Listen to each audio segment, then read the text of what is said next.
Tony, Hey. nice to see you. And we just got done with the meeting, so I've actually seen you for about 2 hours now. So, you are the second person that I'm able to interview, so thank you for sitting down with me. We just did Jason's interview, so that just went up. Go watch that if you haven't yet. Jason Dean, just a fascinating person in general with his abstract work, and that was a fantastic conversation. But now I get to talk with you, and I really wanted to talk with you now because here at Second Story Studio, downtown Marquette, you have a gallery show up on these walls, and we'll talk about that in a little bit, but I definitely just wanted to make sure you got your time while your work was up. So thank you for being here. Of course, yeah. I was honored that you asked. Yeah. So since you've got this up and it's kind of top of mind because I've got your bio over there on the wall, can you give us for this interview and for the people a bio about yourself? Yeah. I'm Tony Pelletier, also known as Vision and Tone. That's what I've chosen to call my photography business. I'm still weird saying that word, but it seems like, what else do you call it?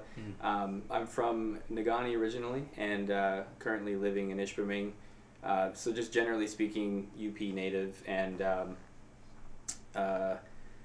got into photography recently in the last several years, and it's now a part of my life, whereas before I was always kind of like, tangentially into it. But one of the reasons for getting into it is because of where we live. The Upper Peninsula is, when I was a kid, I definitely took it for granted, like in Negaunee, like just feeling like there's got to be something more or whatever, and not realizing what I really had in front of me. And so even though a small town boy, like this is where I'm from, and this is where I like being. That's great. As the contrast to that, I was born in Connecticut. I grew up in Florida. I spent time as a kid a little bit in North Carolina, South Carolina, Vermont, and then was mostly raised in Florida and got up to Michigan as a teenager, about 15 years old, I believe. It may have been even earlier than that, maybe 13, 14 years old. And I remember feeling like finally at home in Michigan in general, just with like the natural resources that were around, the people just being so much nicer than anywhere I've ever experienced before. And maybe as a young kid, I was too young to remember like what Connecticut or Vermont felt like. That was very early for me. But certainly from going from Florida to Michigan, just generally the people were nicer. But it took me another let's say like 10 years or maybe like another 5 years. I was about 20 by the time I picked up a camera to start realizing what beauty we had up here. And as a teenager to that point, I kind of knew it because it felt like home and it felt just good to be here. But when I started to feel like I wanted to get into the arts, that's when I was realizing like, oh, what value we have here. So it's nice to hear from someone who was born here to have that kind of from the start and really know what that value was to you. What do you find yourself gravitating towards now? Like when you pick up a camera, just for the sake of like the type of stuff you've got on the walls, where do you find yourself going when you just feel like picking up the camera? Well, we talked off interview about this a little while ago about how I would like to answer this question, and I seriously struggled with it. And so if I do kind of bounce around, it's because I'm trying to find my way. But I guess I spend a ton of time looking at like the sky. If I'm driving home from work, I'm just looking at the clouds and looking at the colors. And so I don't know if I'm specifically drawn to something other than like if I have an opportunity to take a photo, I want to put myself there to do that. And sometimes we like within our group we've talked about parking lot sunsets. And, like it's frustrating when you know that there is something going on that you could capture and you can't. Yes. Either you don't have the point of view or the time of day or like you have an obligation. So I guess without having like a certain environment or a subject in mind, I do just try to take any free time that I have because I have a day job. Yep. And so, but luckily I do get to use photography in that as well. But in all my free time, I'm either making plans to be somewhere to take photos or like arranging trips with you guys. And so far in this journey, I haven't limited myself to any one genre, and that's by intention. Like I want to explore everything and figure out. I mean, based on what's hanging here on the walls, landscape is a pretty big part of that. And Kurt also pointed out all of these photos, with the exception of one, has water in it. And I was like, wow, I never stopped to think about that, but we are in fact surrounded by it. Yes. So, and it does make for good compositions, obviously. But I don't really like, I mean, I would love to get to a place, especially as time goes by, where I do find a focus where it's like, now I'm gonna, this is the thing I want to work on. Like in springtime, I recently, in the last like 6 months or so, learned more about dragonflies, and I found out the telephoto lens that I have would work really well for something like that. So it's an opportunity for me to scout for like locations and stuff, and also get used to capturing them because I find them so interesting. And because we are surrounded by environments where they would probably congregate, that's maybe the next thing for me, like with spring around the corner. But beyond that, like, I'm still going to keep going on hikes. You know, I'm still going to, every time that in our group we have a discussion about sunrise, sunset, or henge or whatever, like, I'm definitely, if I can be there, I'm going to try to, you know. Yeah, you talking about dragonflies brings back a memory of mine when I was pretty early on in my photography career, and I went to an art fair, and there were multiple photographers there, but one guy in particular had this huge image, and I can't remember what medium, maybe it was canvas, I'm not sure, but it was a giant print of a dragonfly, and it had all these water droplets on it. And that was my first real look at like true macro photography, because it was just zoomed all the way into like the body of the dragonfly and the wings, and you can see all the intricacies of the wings of the dragonfly and the water droplets. And I was just so amazed, and that picture inspired me to get online and go look for any macro lens I could afford. Yeah. And I remember getting the Sigma 70 to 300, whatever series of numbers and letters, and going and getting that lens. And when I stuck that lens on, that was my first experience both with the ability to shoot macro and having the zoom be all the way out to 300 on a crop sensor camera. Yeah. Which in full frame would be what, like 450 millimeters or something like that. Yeah, and that's about the range I have on my current one too.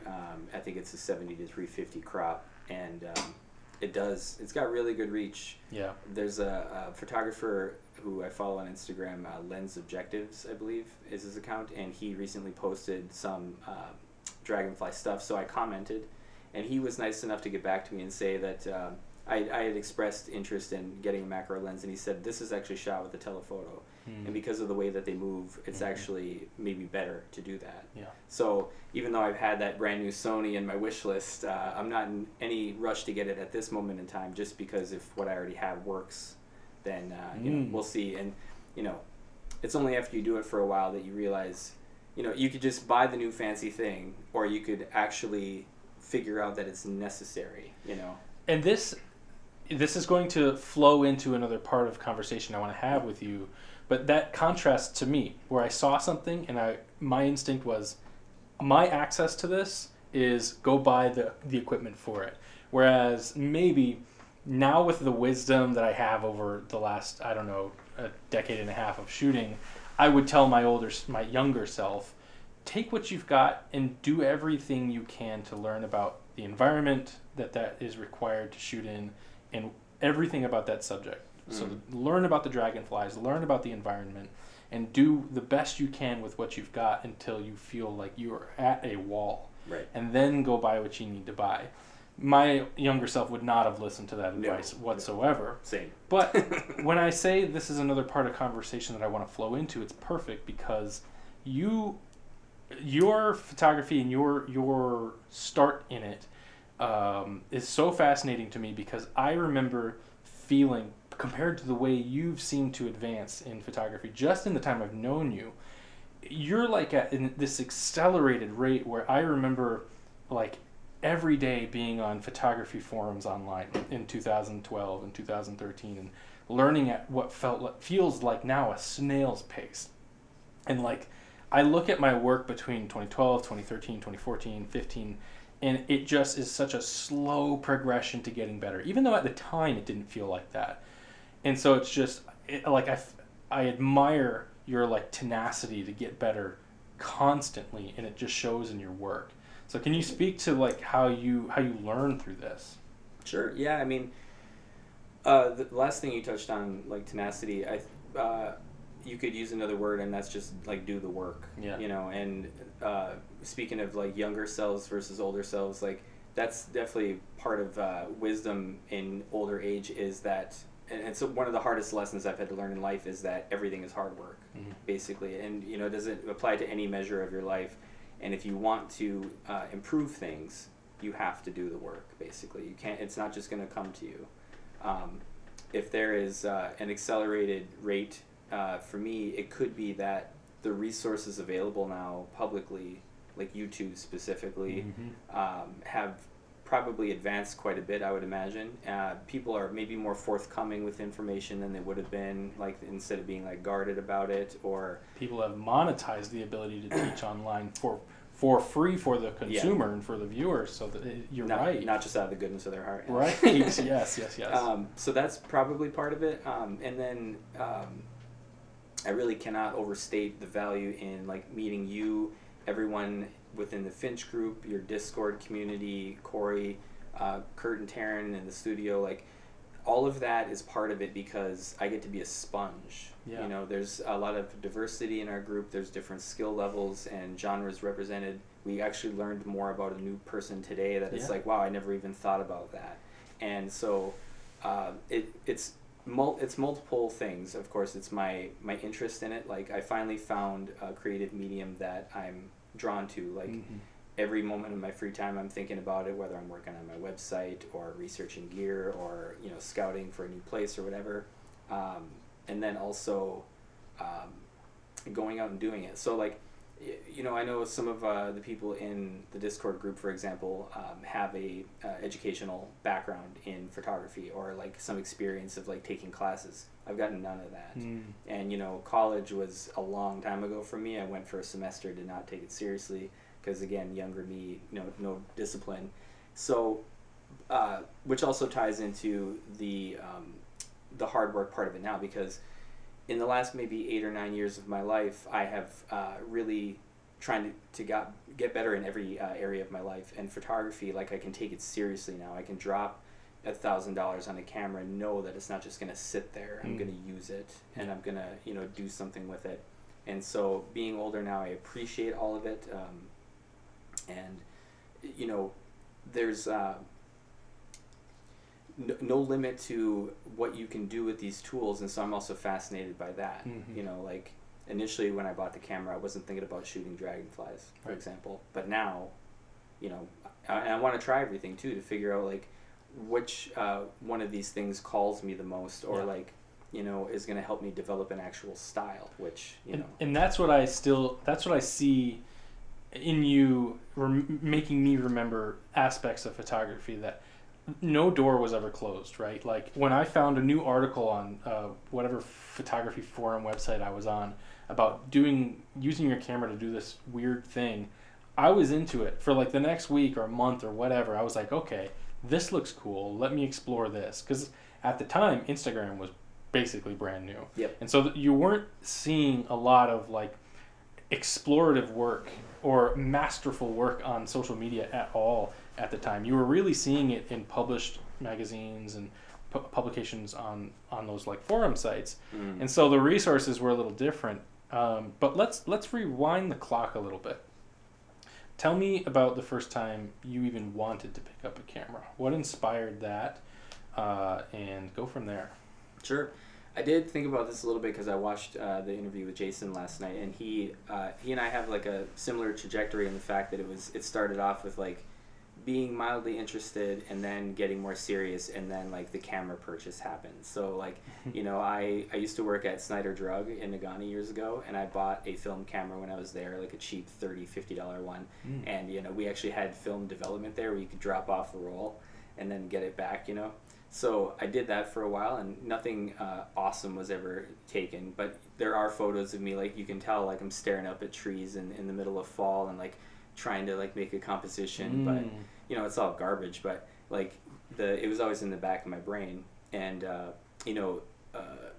Then the phone thing came later, like camera phones improved. I remember like the first Motorola that I had that took a decent picture. I was like, okay, this is kind of neat because I get to explore that world now, and I can take like legitimate, like let's maybe print this out photo. And I've also kind of made the joke in recent years that a phone was kind of like my gateway drug. Sure. You know, like Yeah.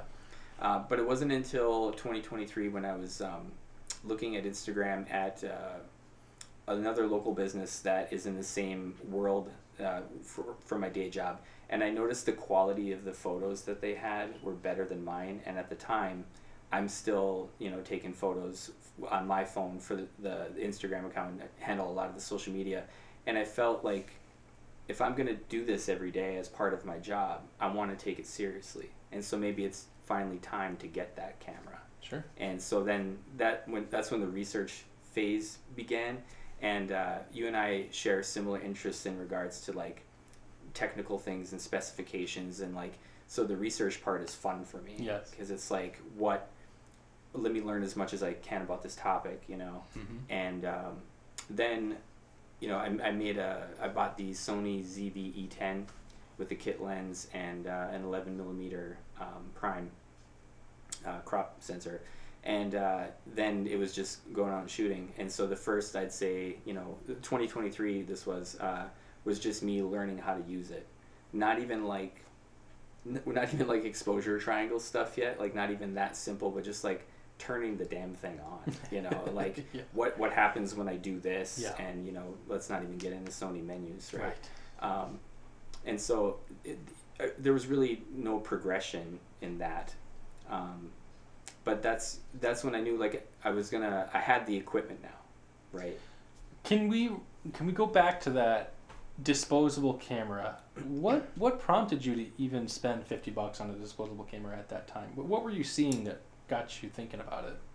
Well, I mean, photo albums have been a part of my life.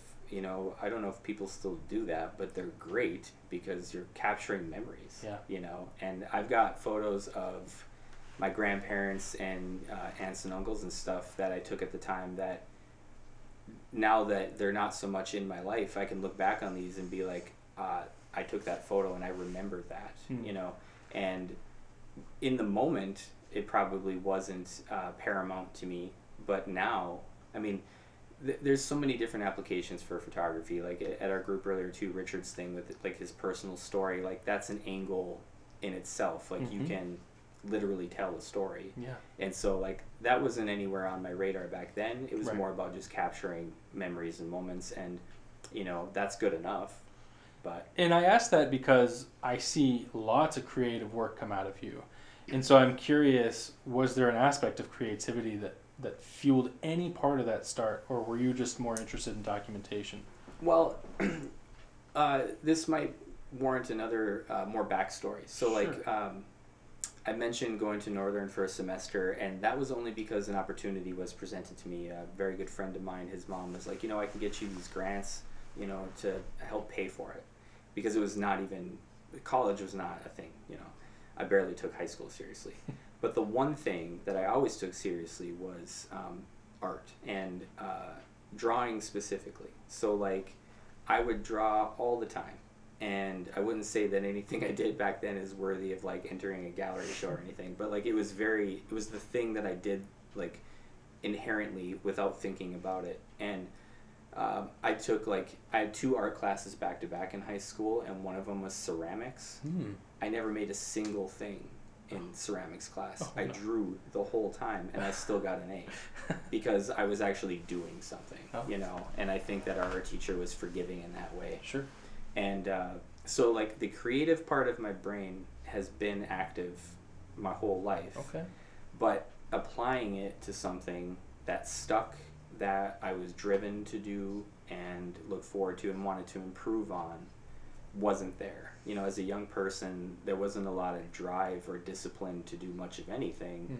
And even when I would get into the serious topics. Like I remember we had someone visit the art class one day, and I showed her a drawing I made that I was really proud of, and she was talking about composition, and I was like, what is that? Yeah. You know, like it didn't even occur to me. Yeah.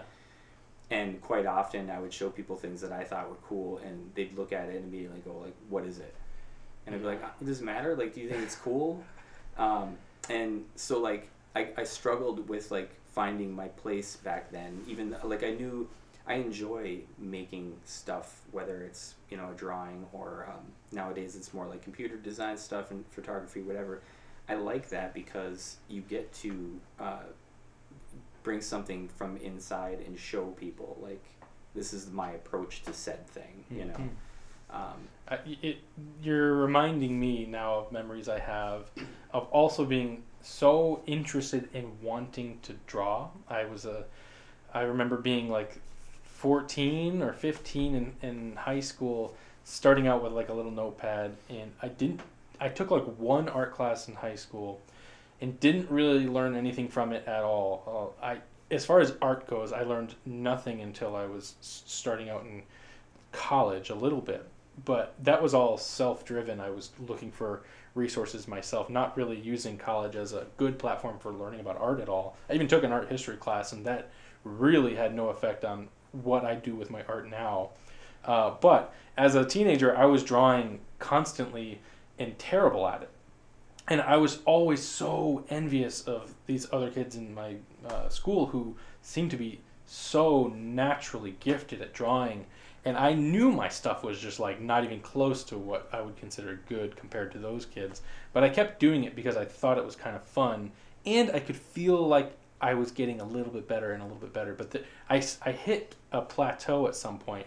And it wasn't until I was in my early 20s, maybe 20 years old, that I picked up the camera and realized that I think I'm going to be an artist, but it's not going to be something built with my hands per se, but more on the technology side of things. So Right. I did do a little bit of graphic design, but even the graphic design work that I did for the company that I used to work for was very corporate. And so it was less about creativity there and more about, well, here's the rules and guidelines to how we use these assets, build inside of this. Yeah. And so I never really felt creative or like an artist at all in that job that I had. So it's wonderful to hear that you got your inspiration right away from the creative side of things, and I think it shows in your work. Let me hear a little bit about kind of the headspace you're in now with regards to community and how you shoot. Well, the community part, I mention it like in my bio there, and usually every opportunity I can to people who learn that I'm into photography now. Like, it's been incredibly valuable to have a group of people that share the same mindset. Like at one point, you might have said like you and Kurt decided to make a group because like let's just talk about camera stuff because like our significant others don't care as much, or you know, people in our life like they don't.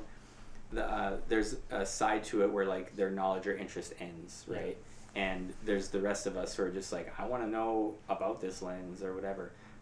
So having like-minded people around who share the same interest and you can bounce ideas off of, and like meeting once a month and talking about our photographs, to me like has been inspiring and constructive, because even though we're not sitting around judging each other's stuff, the feedback that you get, you know, it's a dopamine thing for me. Like I actually I kind of played around with answering your second question about what are you drawn to by I'm drawn to positive reception, you know, almost like you shouldn't post things online with the idea like I want to get 500 likes, but I don't think anyone can deny that when it is received in a positive way, especially from people you respect, it feels good. Yeah. You know, and so that's not like the reason, but inherently it is there. Yep. You know, like especially because like present company included, there's a lot of you that like have been doing this longer and have more of a technical knowledge and an eye for things. So if I can get, like Corey commented on my recent Facebook post and he said the word wow, and I'm like, okay, that means something to me. Mm-hmm. Like someone who has been in this world and is established and knows what they're doing, if you can impress them in, to use that word, then, or get that kind of reaction, that feels good. It makes you like I'm doing the right thing, And this is not taboo to talk about. You're right about reacting to how good it feels when you get that praise. As an artist, I think most of us look for that. I don't think that the majority of artists don't care. You talk about a word, and I remember, I've been posting my work online for over a decade now, and I remember the word that always got me was, "This is stunning." The word "stunning" stuck to me because I've heard that said about other work that really meant something to me, Mm-hmm. and so when I heard it, that was like, oh, this one's good. Yeah, like legitimizes it. Yeah, like, yeah. And so I don't, that's another topic that I don't think gets talked about enough is there are factors that drive us creatively, but that is certainly one aspect that can motivate someone to continue to do it if you get that positive feedback. Yeah, like, and it shouldn't be the reason. No. And but it's still there. One of the reasons I wanted to make a website and have a dedicated home for my photography is because some of my photos were shared by Michigan's Upper Peninsula on Instagram, and they have, like 50,000 followers. And so I would see my like count on photos they shared go up dramatically because I didn't have a following. But that was enough for me to be like, people might actually like this. Like, I might actually have an audience or something, like an opportunity for one at least. So it was earlier it's been a year now, coming up with a name for the brand, if you will. And I didn't want to use my name, even though there's nothing wrong with that. I wanted to do something unique. And then, making a website, new social media accounts. Later came, business cards and all that stuff, just because I wanted to be a legit thing. And ultimately, I'm not going to lose interest in this anytime soon. And so it's kind of like I want a home for all of it to live, and even if I never sold a single print, it's still worth it to me. It's a labor of love kind of thing. I enjoy doing it. And so let's, have another place other than just like a picture online. You can go and have it printed and whatever. Well, let's talk about the show you have here at Second Story Studio. How did that come to be? And tell me a little bit about what you learned getting it set up. Sure. There was a point last year, I think, you, Rufa, and myself, we went out to Sugarloaf and, tried to capture sunset or whatever it was. And I had mentioned that one of my goals was to see if Kurt and Taryn would allow me to have a show here, and that was just me putting it out there because they had another artist earlier in the year, and then you guys had your Finch thing when I first joined the group, and so it just seemed like of all the places, it would be very fitting, hey? And, I've learned that having a goal is imperative because then you have something to work towards, right? You're not just doing it passively. And then a few months later after that, Kurt and I he invited people to come out and see the Falcons at Presque Isle. And when I was there, it was just he and I was like, hey man, I would love if the opportunity existed someday for you guys to let me have my own show. But at the time it was like, I want to work to have my quality of work good enough to even do that, know? And again, just putting it out in the universe. And I think it was December or so of that year, last year, that he said that Taryn had her art will be featured in another local gallery, and they would have wall space, and would I be interested? And I said yes. Not fully understanding what that meant as far as the work that goes into it, but knowing that, hey, you wanted this, and that's part of this too, is you then have to do it. You can't just say, I'm interested and back out, because that's not, you have to commit. Jason touched on this a little bit when he talked about trying to get into some projects and having to kind of bid on it a little bit and either getting rejected or accepted. And so what was that pressure like when you hear hey, this is your moment, take it or leave it? And then what was that work like? I think it became real when we're getting into January now, and I know the holidays are over, and so in the back of my mind I'm starting to think about prep, and I'm like, well, I've never made a flyer before, and I know that we have to do that, and I have the software to do it. And you had taken some really great photos of me that I wanted to use for marketing and promotion. And so I took all of that and just started making a rough design, and I sent it to them for a review. They were cool with it, so then that turned into, well, let's do an 8.5 by 11 and an 11 by 17. And then, okay, well, then I need a press release, so I got to write that up, and then I got to figure out who needs to see this. And, you know, luckily, like John Teichman up at Emporium, the record store, was like, hey, Market Monthly, we do ads in them there all the time, and people have told us how valuable that is, so here's the information. And then, like, Marquette Compass and the Mining Journal, and then you got to, like, well, what work am I going to put on the wall? Yeah.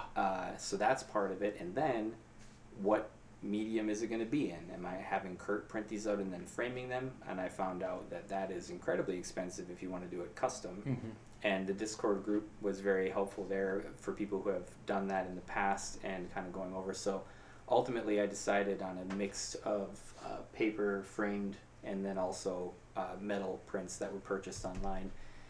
And part of that was for presentation reasons, like the wall over behind you here has 4 images, all portrait orientation, all 12 by 18, and that wall was kind of like, I came in here and took pictures with my phone, brought them home and imported them, and then I like tried to like map out what it might look like. Yeah. And I could have done it even way more nerdy than I did, but it was enough for me to like work in the real space, you know, like, and so that was part of it too. You've got to, you know, order it, wait for it to arrive, bring it down here. Hopefully you're happy with it. Put it on the walls. How many more do we need to make? What size should they be? Okay, and then you got to come up with descriptions. And I chose to actually put like a little blurb about each photo, talking about the process, because I do actually remember where I was, what I was doing. All the settings are there, the location, but like all those cards, those just didn't exist. I had to make a template for that. And Kurt's like, you can fit 6 of them on this sheet, and you know, we'll print it on this cardstock. But I had to make the template myself. You know, basically all of it. And these are things that you can ask people to do, or you can hire somebody or whatever. But like, it was important to me to do the DIY thing, because that's where the learning and the growth happens. So the frustration and the trial and error, it's just like everything else. You learn from it, you know. So it's not like when I picked up a camera the first time, I instantly knew how to use it. That took a long time, right? So same with all the prep for the gallery show. It's like, how am I going to make this, and then figuring it out. Yeah, I think everyone on their first showing of some kind is going to stumble in some parts of that process until you finally like, okay, this is the way I should really put this together, or okay, these are the images that are kind of cohesive on this wall, or any part of that process can be difficult. It sounds like Kurt was able to kind of lend a little bit of guidance through that process. Oh, he and Taryn both were, you know, instrumental in making sure that I covered everything I needed to. That's cool. You know, and so it was very like, like they kind of took me under their wing, you know, because I don't know if they got into this with that in mind, but they're in a position to do that. And so like, for my first opportunity, I wouldn't want to do it anywhere else, you know, because they were hands-on and made sure that it, you know, went the way that it should. I have a little bit of experience being on gallery walls in different galleries, and the last one that I was in, basically they emailed me saying, hey, we've got open space and you can have it. Can you print up about 4 to 6 images that take up this amount of space and come in yourself and install it yourself, and then you can have that space for however long until they sell. And I was so excited about that idea. And then I get down there and it was the exact opposite. I had no assistance. It was like, here's your space, go ahead. And so I did my best, and I put 4 images up, and they were bigger prints, and I put a price tag on there that I felt was appropriate, and then they all sat for 2 summers. That's a whole nother layer to it, by the way. Yeah, pricing for sure. But they all sat for 4 years until I moved away from the town and picked my images up, and I was like, you know what? Probably thousands of people saw the images. I don't know if they're selling lots of stuff, or what they're selling, or who they're who their audience is for what sells best. And that's not something I ever thought about. I was just asked to bring work down. They gave me some space, and I thought, what fits the space best? Maybe I would have sold stuff if I would have filled it up with more images and they were smaller or whatever. But I never really had the guidance to figure that out.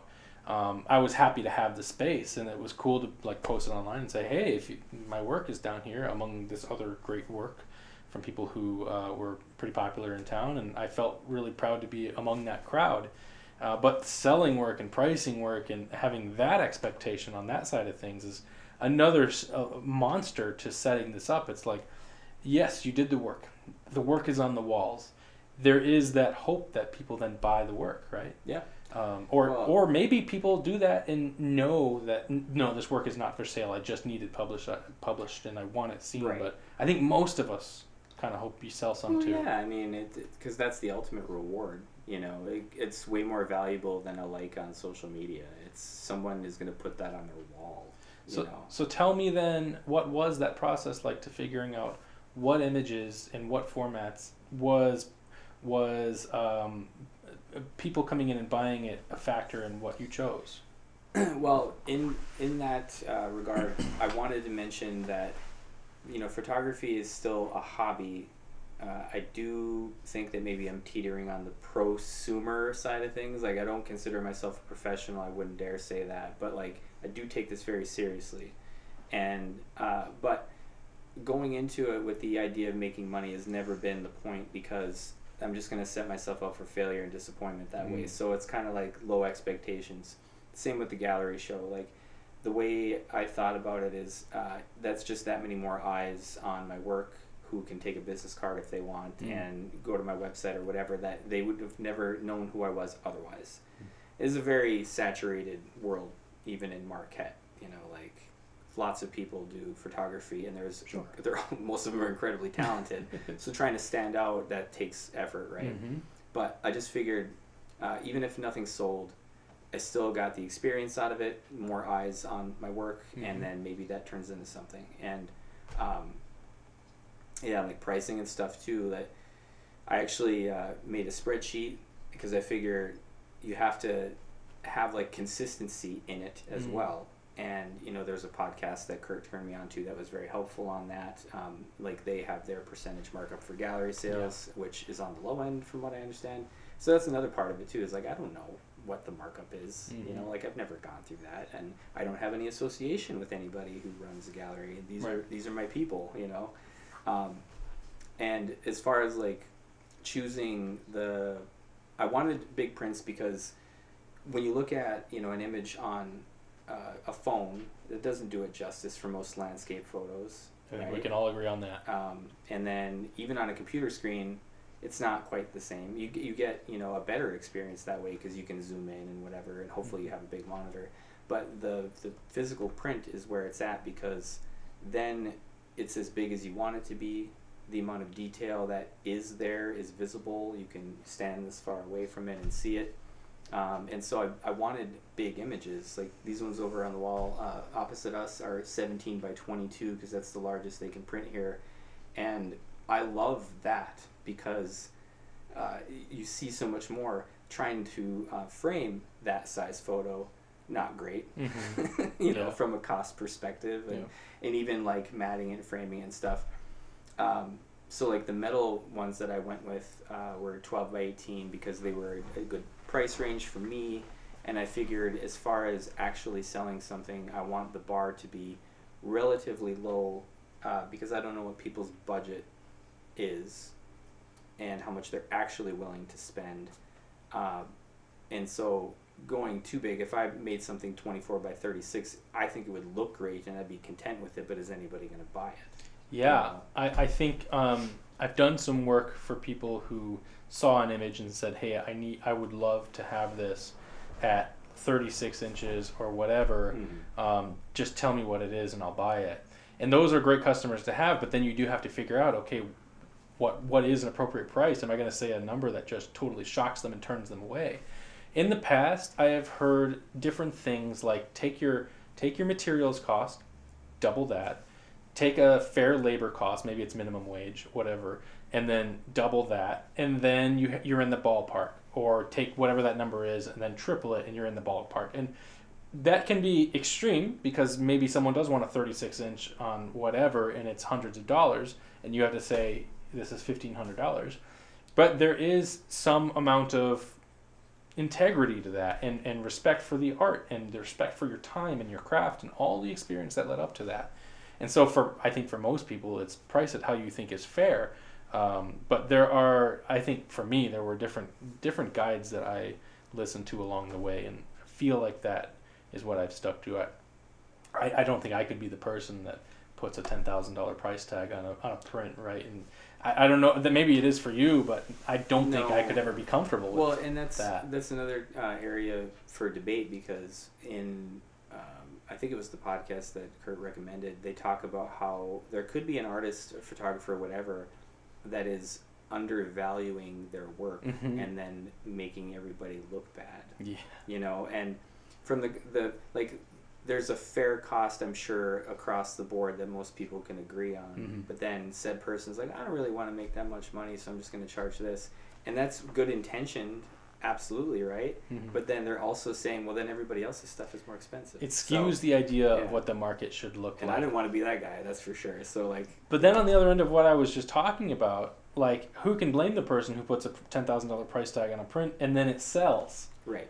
Like, wouldn't we all like to be that person? Yeah, exactly. Well, you know, that would go a long way for somebody like me. So, tell me a little bit about the process of picking the mediums that you actually put on the wall. You've got a couple of different formats of prints that are in frames, and it looks like they're matted, and then some that are float mounts on metal. Is that right? Yes, so the ones that are framed are actually not matted. That's just a 1-inch margin across, and that's deliberate, you know, for convenience sake. And the fact that it still gives the appearance that it is matted, I think, is a bonus. Because, fooled me. Yeah, right? And there's mostly two different kinds of paper used. It's either metallic or matte, from the same company that they use in-house here, and I'm happy with all of it. The metal prints were kind of an experimental process. We had talked about it when you came on the night of the show, and because it's a new medium for me and it's a company that I'm not working hands-on with, which, by the way, from that experience I've come to learn that I want to be hands-on. Like, Kurt can print a photo for me, make his own assessment about whether or not he thinks it's going to be good, but then also ask my opinion and we can go reprint it. You don't get that with an online company, at least they're not advertising it, right? And not to mention the mailing and the time. Well, it's just not as good as being right in front of it during the process. Right, with a person who, you know, is in the same world, who understands you as well and all that, you know, it's different. So that's, like, the argument for keeping it local, the umpteenth example of, like, why there's benefits to that. And it's not like I'm unhappy with any of these metal prints, because I do think it's, like, I heard different opinions the night of the show about the presentation, the fact that it's frameless, and for and against, you know. But I think it is kind of neat because it's its own thing, you know. That's a preferential thing for a lot of people who are consumers of art, I think. I love the float mount metal print style, and I think it's really interesting that you can kind of pop it out from the wall a couple of inches. But at the same time, I appreciate a good, well-built frame that's matted and it looks like art, right? But they're both intentioned art pieces. What do you prefer? It's tough. I mean, I have at home this Northern Lights photo here, a 24 by 36 acrylic, and it's got those kind of circular mounts on the corners where it's drilled in, but like it looks like it's just part of it. And I really love looking at that, both for the size and because when light hits it, it's more vibrant. And I think, I don't know, like I'm really, this is all still so new that I couldn't definitively say, but I will say this though, like on the metallic prints, there's a level of sharpness and detail that's retained from my edits to the final product that I love. And on these metal ones, it's not quite there, and so I have to figure out how much of that is me, you know, how much of that is the medium, and again, there's that disconnect between the person printing it and making it. But like the sharpness, I love, because you know, I might go a little bit extreme on like the clarity slider or anything here and there, but only with the idea that like I want it to be sharp, and when it isn't, then it's kind of like you know. Well, let me ask you this then. If I snapped my fingers and everything was off the wall, but you have the knowledge you have now after having printed on metal and seen it all up, how would you reassemble this art? Would you come at it again with the idea that you want to go mixed media again, or would you take that experience and do something different? Well, in that scenario, or hopefully in the future I get to do this again someday, I will approach it differently. I think I'll probably commit to one medium for consistency. Yeah. Like I want it to be uniform and very particular about the dimensions and sizing. Another thing that we didn't talk about, but this is like Kurt's experience and Taryn's as well, where having a larger version of your art visible to be an attention getter, but then also have smaller versions of that available for purchase because it's more economically friendly or whatever. Like you're more likely to sell a smaller version than the big one on the wall. The big one makes the impact though. Yeah, like there's a binder over there with like smaller versions of some of these photos. Sure. And that's probably an approach that I would continue to do. You know, because you get to see the full fat thing, you know, like this is the ultimate, but then if that's out of your price range or you got no space on your wall, here's an 11 by 14 or whatever, you know. Give me a little bit of insight into the reception night for the gallery. How do you feel that went, and did you get out of it what you were hoping to? I absolutely did, and again, because the bar was low. The people who I know personally that showed up, everyone who said they were going to be here mostly did show up, and if they didn't, it's probably weather related if I had to guess. It was a very blizzardy day, wasn't it? It was very rough. Kurt had even said like we can do a makeup date if nobody shows up, kind of thing. I remember slipping and sliding around town that day. Yeah, it was. Highways were fine, in town not so much, but there were more people here than I truly anticipated, and more stuff sold than I anticipated by far. Cool. Just because if I had sold one print, and luckily for me, the week before, two people had wandered in before the gallery showing and made purchases, and I have no idea who they are. They were just patrons. And that's a separate thing that feels great, doesn't it? It does, because all the purchases I made on the gallery night show were friends and family. Yeah, sure. So then you start questioning your legitimacy. Like, are they just trying to like? I mean, while you're in a public space, your audience is limited somewhat, at least in the beginning, to who you know. Yeah. And those are the people who showed up for you, and I think those are the people who matter the most. Yeah, and for some of them, even though they know I'm into this, or they might follow me on social media, they've never seen this, and so it's another opportunity to and hopefully that made an impression, and it was encouraging enough for me to continue doing it. Well, I'd like to wrap this up with a little bit of your thoughts about the future of your photography career. Do you want to do more gallery shows? It sounds like you do. And what else you're working towards as far as being prosumer, moving into professional? What does that look like, let's say, next year or 3 or 5 years from now? Sure.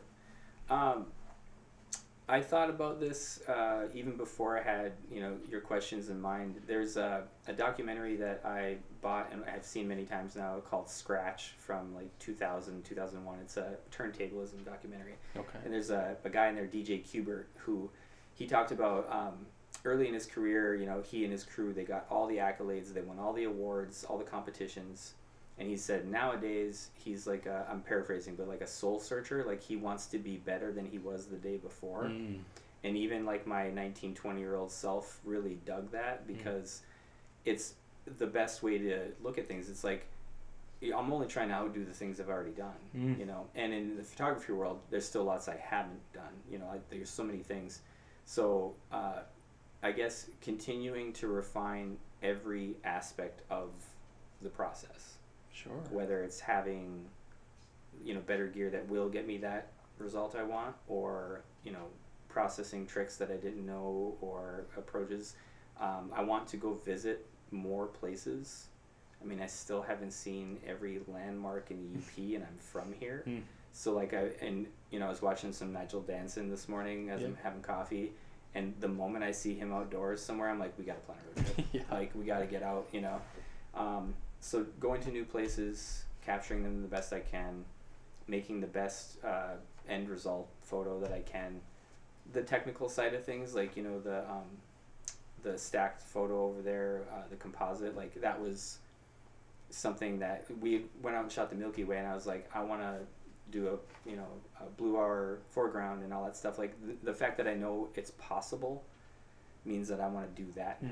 Mm-hmm. So I would say just continuing to refine, get better. That's great. Yeah, I think that's going to do it. I think we covered everything I really wanted to touch on the most in the time that we have for today. So any last thoughts or where people can find your work right now? Sure. Well, number one, thanks for the opportunity. I have a website, visionandtone.com. It's the same handle on Instagram and Facebook, Vision and Tone. There are prints for sale, but it's just really the website's the best place to see the photos, and I'm looking forward to everything that happens with this group in our little community, and just continuing to be creative. Yeah, I think that'll do it. Well, thanks for doing this with me. Yeah, no problem, man. I appreciate it. Yeah. We did it.